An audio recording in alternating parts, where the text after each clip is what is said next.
Good morning and welcome to the Cutting Edge stage here at CogX 2020. My name is Anushka Sharma. I'm the founder of Naught, and I'm delighted to take you through today's proceedings. The Cutting Edge stage is about tech and technology that's coming down the line in the next 12 to 18 months to really help inform us for our next 5 to 10 year strategy. And that's everything from applications to hardware and software and best use of data. So I'm really delighted to kick off with our first speaker, who is beaming in from New Zealand. So thank you so much to Greg Cross, who is the co-founder and chief business officer of Soul Machines. Greg, welcome to CogX and the Cutting Edge stage. Cool, thank you. Thank you for having me. It's a real pleasure to be back with you again digitally this year. So yeah, I guess we're going to get started. I'm Greg. It's exciting to be joining you from New Zealand, and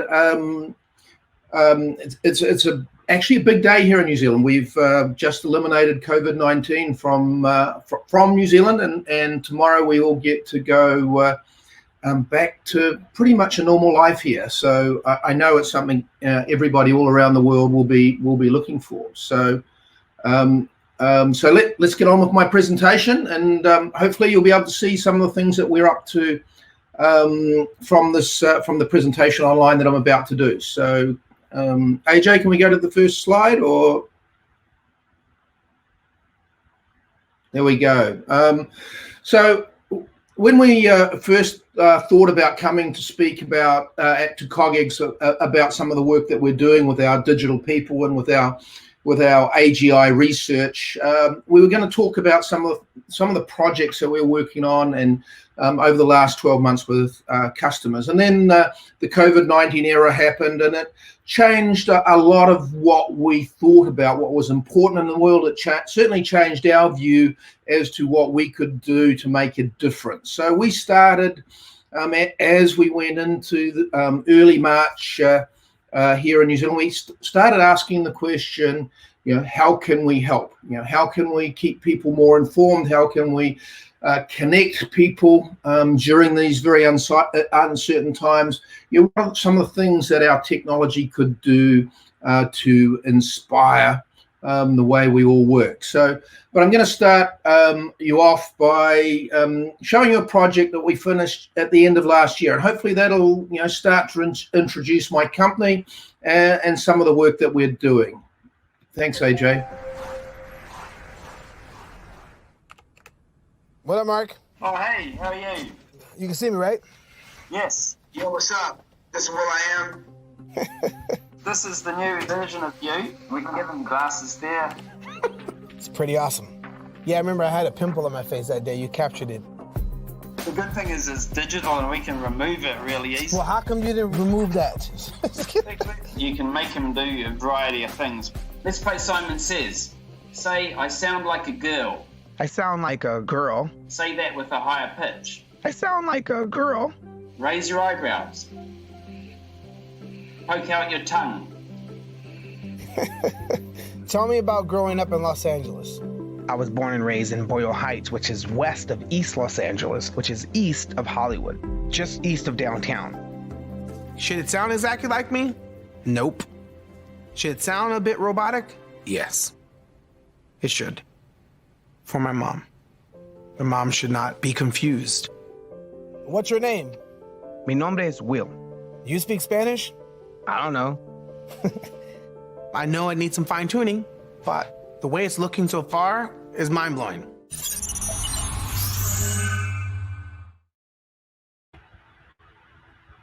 So what you saw there was a digital twin that we created of Will I Am from the Black Eyed Peas. We worked with Will during last year, during 2019, and debuted Will and his digital twin on The Age of AI, a documentary series that aired on Google at the end of last year.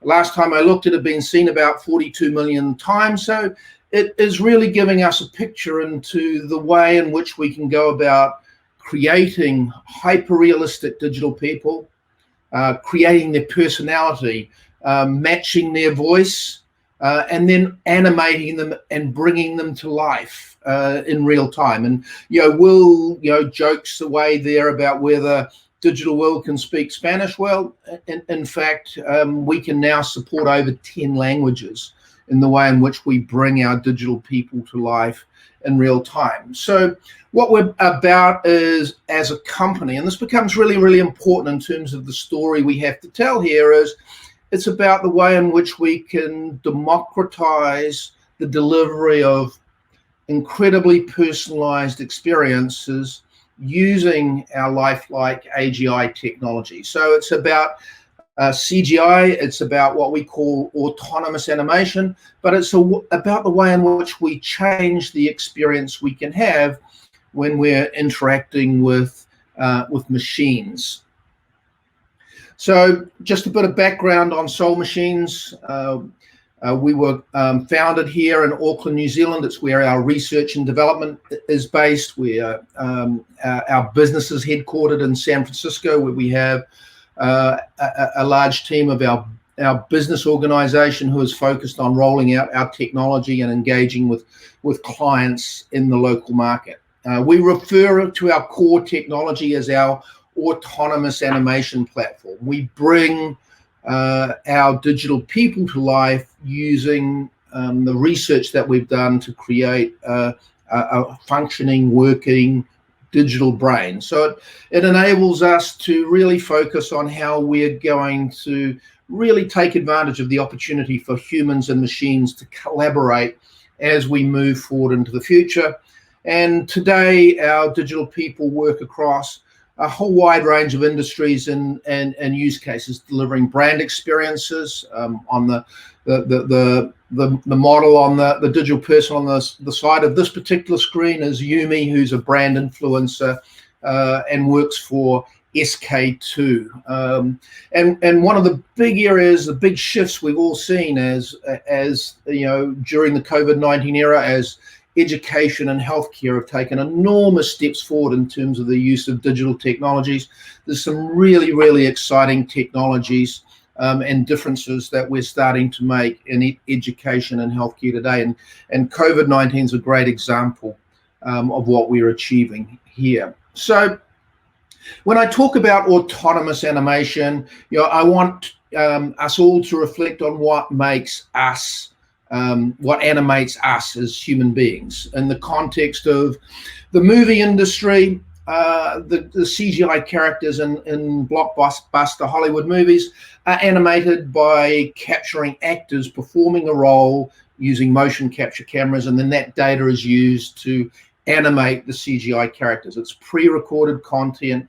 It's incredibly high quality animation. And what you see that we're looking to achieve as an organization, and you would have seen that in the will.i.am video, is we're looking to achieve this incredibly high quality animation using our digital brain. So our digital people are actually being animated in exactly the same way that we are being animated as human beings. So they will respond, they will interact with us and emotionally engage with us in real time. So the Soul Machine brain is actually driven by a sensory system. They see via the webcam, they hear via the microphone, and they respond in real time to what they see and hear, and allow us to have conversations in a whole range of different use cases for a whole range of different customers and clients. So the digital brain is based around modeling different aspects of the human brain based on neuroscientific research, the concept of a brain stem, and the way in which we breathe, or the way in which the rate at which our heart rate beats when we're, for example, presenting to a big AI conference on the global stage. A limbic system, which is what enables us to engage emotionally with neurotransmitters, and in the case of a digital brain, virtual neurotransmitters, and that the concept of a cortex or a rational brain, which enables us to override our emotional response system if and when we choose to. So some of the things that we've achieved, and to put this into context as to how it works, we refer to our platform as our human operating system. It is cloud-based, it's hosted.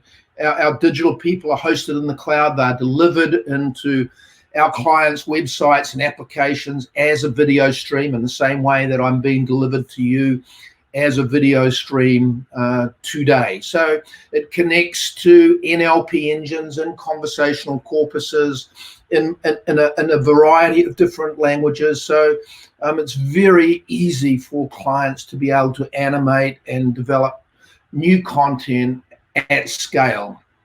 A really new feature of our technology, and something we've literally only just released, is Digital DNA Studio, and that is a creative platform so that clients can design and create their own customer experiences and their own brand experiences without us having to be doing a whole bunch of heavy lifting and engineering. So we want to make it incredibly easy for our clients, for our customers, to create and support their own digital people, their own digital teammates, their own digital employees. And then, as we've just been talking about, the patented intellectual property that is our digital brain, which is where we as a company, regard the work we're doing with neuroscience, with developmental psychology, as some of the most interesting and forward-thinking, biologically inspired artificial intelligence. So that brings us, very, very quickly to where we are today. And, we know, in crisis, we are, society, communities, businesses, organizations, it really, really accelerates the need for us to do things differently, to look at how we can do things better. So as I said right at the outset, we pivoted our business. We stopped selling at the beginning of March. It didn't seem like the right thing to be doing, to be going to along to prospective customers and clients saying, would you be interested in buying some of our digital people and implementing the future of customer experience right now? So we stepped back and we started to ask ourselves, well, how can we help? How can we make a difference when the world is starting to shut down? And so, the sorts of things we started to think about were, how do we help meet the demand for information? We didn't know what we didn't know about the virus and how we could catch it, how it spread. So helplines set up by government organizations, NGOs, even large corporations for their employees just couldn't keep up with the demand for information, for knowledge. And then the next thing became, well, how do you keep communications up to the minute? Because literally on a daily basis, new data was being reported, new regulations were being implemented to try and keep people safe, try and stop the spread of the disease. How do we meet the need? So when we're having to communicate during this really uncertain time, how do we meet that need for connection and emotional engagement in the world? So these were some of the things that we started to think about. Call centers, they just got overrun, and no matter how much money organizations threw at their call centers, they just couldn't keep up, and the wait times blew out. So these were the sorts of questions that we started to ask ourselves in terms of, how could we help? And we started off with our existing clients, people who we were already working with on different projects, and we built conversational corpuses based on what was going on here in New Zealand and also in the US based on CDC data. And we went and offered that conversational corpus and our digital people free of charge to our existing clients.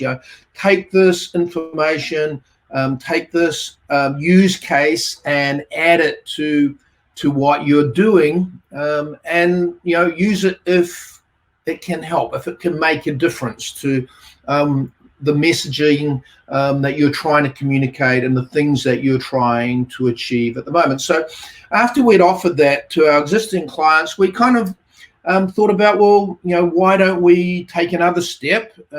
And we actually launched our own digital person called Bella.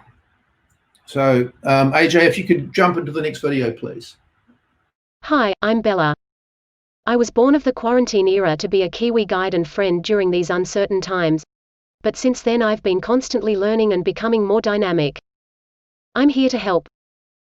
I can share information on many topics including tools for managing mental health and well-being, support for businesses, what the New Zealand alert levels mean, and more. Greg and I are excited to be a part of CogX today, and we hope you enjoy hearing more about my journey and how I can help.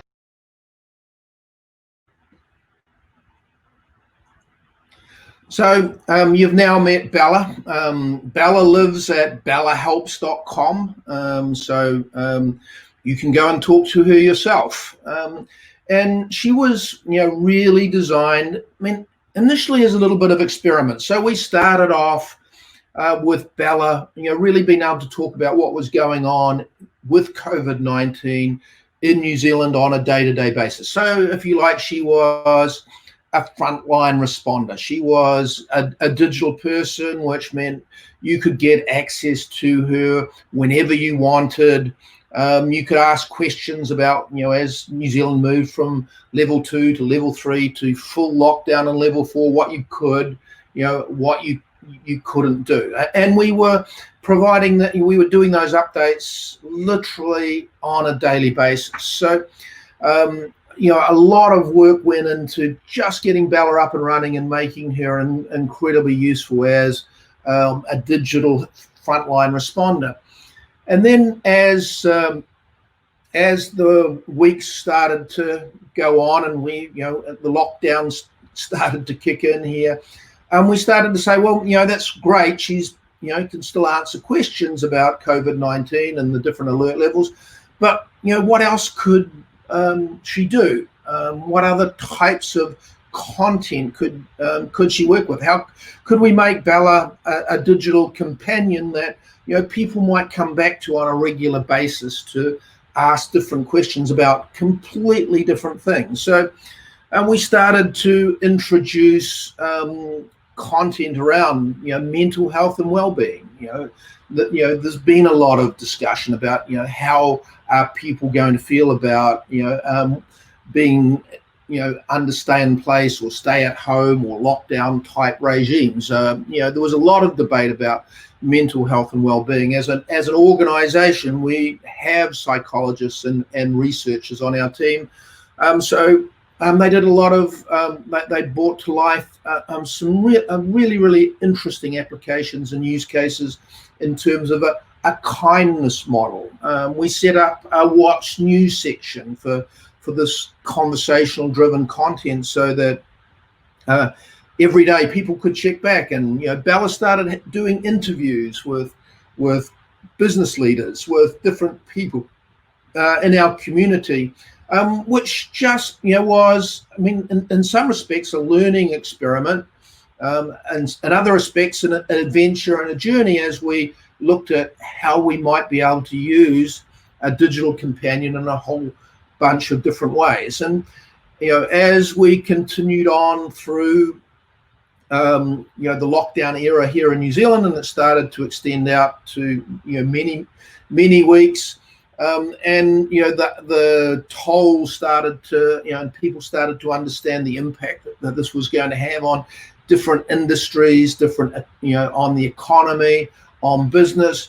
We saw a whole range of organizations that support entrepreneurs, that support small and medium-sized businesses, looking for new ways to provide information about where business owners, business leaders could get different types of help. So, we really also started to form partnerships, which enabled us to bring on more content for different providers and different partners.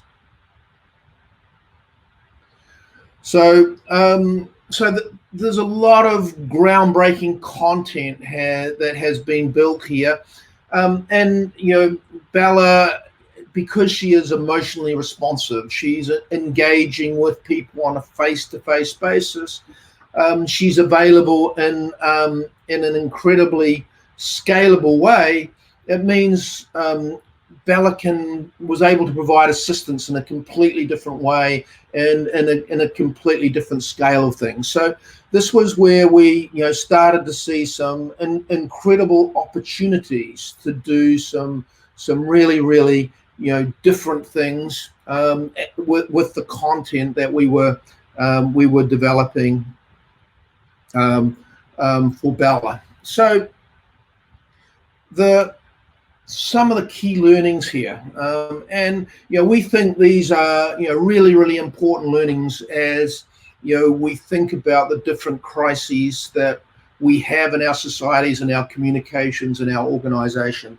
Real-time communication becomes incredibly important for us at any time within any organization. So because Bella is cloud-based, she's completely scalable. You can have 10 instances of Bella, you can have 100,000 instances of Bella. She's available 24/7 to connect with people wherever they are.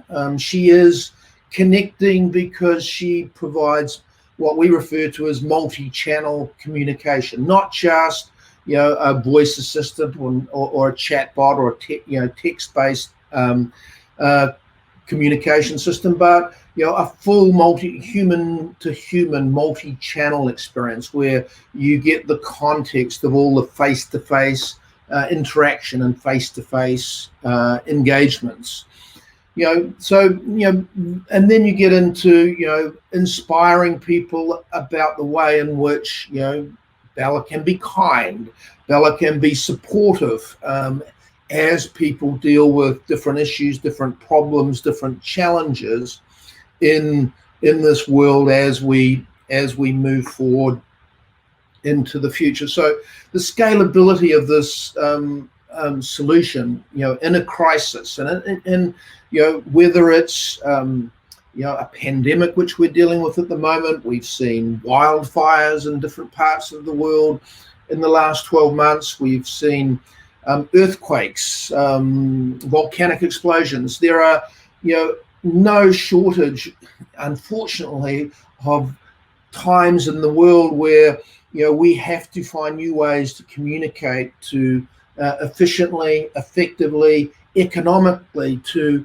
large numbers of people at once. And this is not, anything, anything about replacing real people and replacing people's jobs, because we think of this is a way in which we can free up our call center operators to deal with the really, the 10% of the really difficult problems that require human creativity and intelligence to really make them work incredibly well. So these are some of the things that we think about in terms of creating scalable solutions and ways in which we can help, not just during the COVID-19 lockdown period, but also, as we, and our local communities and societies and businesses start to re-emerge into the new world.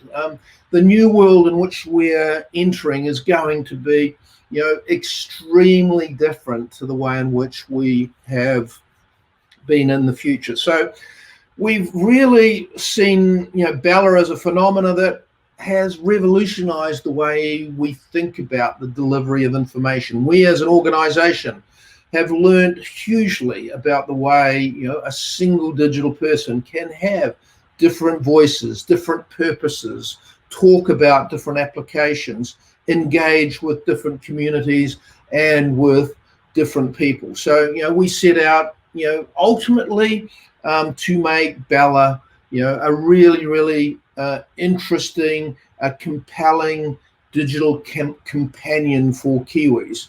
Now, we're, as I said right at the outset, we go back to level 1. It means as of tomorrow morning, social distancing is dropped in New Zealand. So, where we take Bella as we move into the, the economic recovery period, getting our businesses working together again, reimagining, the way in which industries, the tourism industry, for example, is going to work, and how, starting to think about how Bella, and the way she can deliver information and the way in which she can connect people in these incredibly uncertain times, we think will be, just as incredibly important as she was during the, the lockdown era, and the area where the, the primary concern was the health and the safety of our communities and our citizens.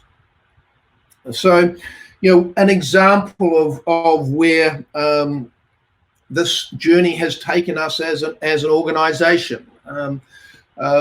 We've, Mark, my co-founder, and I have, been incredibly passionate. It's fantastic to work with big companies and big brands and create this future world of highly personalized customer interaction. But we've always imagined that we would be able to make an incredible difference in the world through the delivery of, health services and the delivery of education, for the very, very simple reason that in the world today, we don't train enough doctors. We don't have enough teachers for many communities, and even developed and wealthy countries and communities around the world. So we were incredibly excited that the work that we had started with Bella, got picked up by the World Health Organization, and as recently as last weekend, the Director General of World Health announced a joint project that we're partnering on with AWS to develop Florence, a digital health worker for the World Health Organization.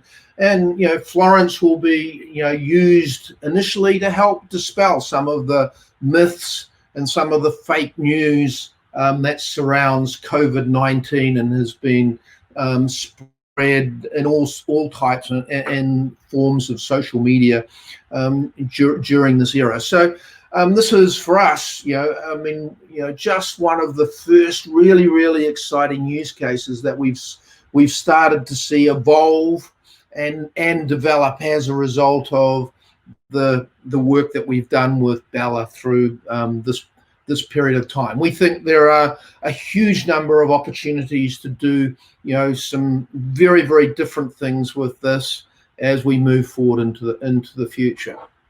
So, I do want to talk about, this future now, and as we continue to ask that question, in terms of how AI platforms, how AI solutions can help and can make make a difference in a world which is changing dramatically around us, and the variables that we have to think about are a lot less certain than what they were just, a few short months ago. So the world is changing. We are having to think about new ways to interact, share information, and engage with each other. Now, this is a challenge, for every single organization on the planet at this point in time. For many businesses today, they're just not able to have a direct personal brand interaction with retail shops, for example, shut all over the world. Enterprise solutions organizations like our own, we're now learning how to sell digitally and via Zoom meetings. How do we establish those personal connections with prospective customers? How are those customers? How do we build relationships and trust with those organizations as we go forward? So the world, as we look forward into the future, means without the knowledge that there is going to be a vaccine around the corner means, it is an incredibly uncertain world. When we hit crises like this, it accelerates rapidly the way we need to do things and the way in which we need to think about how we can do things differently, how we can deliver different strategies and solutions to enable us to work. We have seen, for example, the dramatic rise in e-commerce transactions over the last 8 weeks, during the last quarter. In most parts of the world, it's more than doubled its previous rate. So e-commerce is now a fundamental part of our day-to-day lives in a way that we hadn't dreamed it would be before.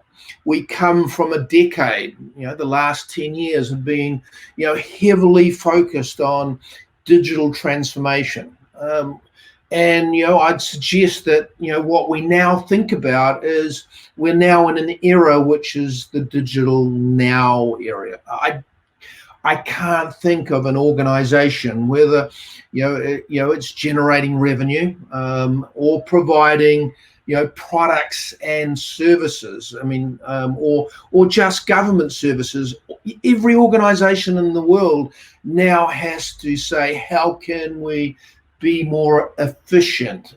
How can we protect ourselves against further uncertainty, against further speed bumps or speed wobbles that follow on from this initial shock? How do we digitally enable our business to cope with that uncertainty and that that need to be more efficient? Governments, organizations, which and industries, which we've seen rapid and dramatic digital transformation in a very short space of time, like education and healthcare. How do we continue that on? Because a really, really big and important part of the future is government's income streams are going to be down. The tax take is going to be reduced. Debt levels are higher. Government organizations are going to be under enormous pressure to deliver services, so much more efficiently in the future. So, the world in which we see for the future, the era we've now entered into is, it is really about a race to digital. It is really about a world in which we have to look at, how will we find new ways to deliver services in the world of education. How could we use digital tutors and digital teachers to work with children, in areas where maybe we don't have enough teachers. A really interesting project that we've been working on here in New Zealand is looking at how we can protect the native Maori language here, te reo. The government of New Zealand has mandated that Maori language must be taught in all schools, but there is a fundamental challenge here in that there simply are not enough Maori language teachers to put that policy in place in every single school. So, how might we be able to assist that process by providing a digital language tutor? And one of the things you discover once you start working with digital people, people actually really quite, in many instances, prefer to talk to digital people because, digital people don't judge you. We all, will have made an attempt to learn a new language at high school. And if you were like the classes I were in, a handful of people, became fluent speakers of French or German or Spanish really, really quickly. And the rest of us, somehow figured out a way to get a pass mark and get on to the next level. And then that simply happens because in a classroom situation, a lot of students stop putting up their hand and they stop asking the question, would you repeat that again for me? Or I didn't understand. In the world where you have a digital teacher or a digital tutor, they're not going to judge you if you you ask the same question or you repeat the same lesson 10 times. So, so these are some of the amazing opportunities that we see, as we move forward into the future. So, another really exciting area, as we think about digital now, is the world of entertainment. All of our entertainers, all of our entertainment industries, Hollywood productions, television productions, our favorite sports franchises and clubs, our favorite musicians, that whole industry has ground to a halt. And who knows when, we'll be able to start many of those activities again. So, these were, already industries in entertainment. They were starting to think about, how do we connect ourselves digitally? How do we make ourselves more available and accessible to our fans? And this brings me, I guess, right back to where we started from with, digital will.i.am. When we approached Will about creating a digital twin of him, one of the exciting things for Will was to be able to think about and explore, how Will as an entrepreneur, how Will as a musician, how Will as, somebody who has incredible philanthropic interests in communities in Los Angeles, which are incredibly relevant literally today as we speak. How does Will connect with those people that, he's trying to help with those different aspects and different dimensions of his life? So, the opportunity for fans to have that incredible, one-on-one connection with digital Will and enabling him to amplify his brand and create that incredibly intimate personal experience in a way that is simply not possible for him to do in any other way today. So these are some of the different opportunities that we look at, in terms of, how can we help? How can we move forward in a rapidly changing world with, where we still face incredibly uncertain times, not just from the health risk point of view and the safety of our families and our children and our communities, but also the way in which we are going to shape our industries and the way in which we're going to have to learn to compete in a world that is increasingly digital, in a world where, we will be looking for ways to connect our businesses and our brands in a more human-like way, in a more scalable way, and a more economic way into the future. We've learned so much with Bella. We've learned so much about what the potential might be for us and the people we work with during this amazingly challenging time. And I'll leave you with the thought that there is certainly lots to challenge us about the world we live in today.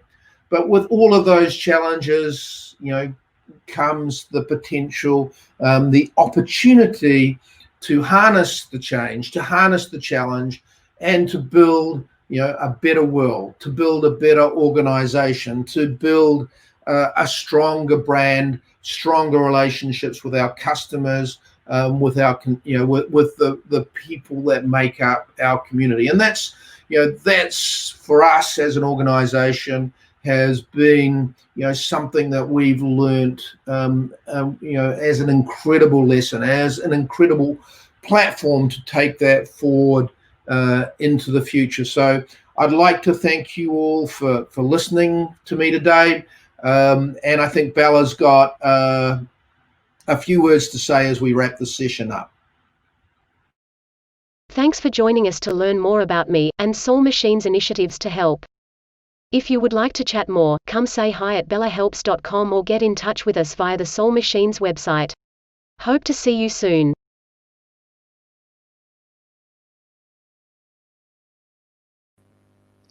Thank you so much, Greg. What an amazing way to kick off the cutting edge stage here at CogX 2020. Bella, the digital Kiwi-born COVID-19 era avatar to really help us through this next steps as we think about how we involve and evolve digital families as part of our digital strategy. So we are going to be back at 12 with our next session here on the Cutting Edge stage. I am going to be taking you through the program today. We'll be covering a topic called AI, Your Smart Worker. So we'll be back here at 12 and we will see you then. And big thanks again to Greg, wherever you are in the world tuning in from. Raise that cup of tea or coffee and join us and get settled in for the program across CogX today. Thank you. Want access to more CogX videos? Subscribe now for free at cogx.co.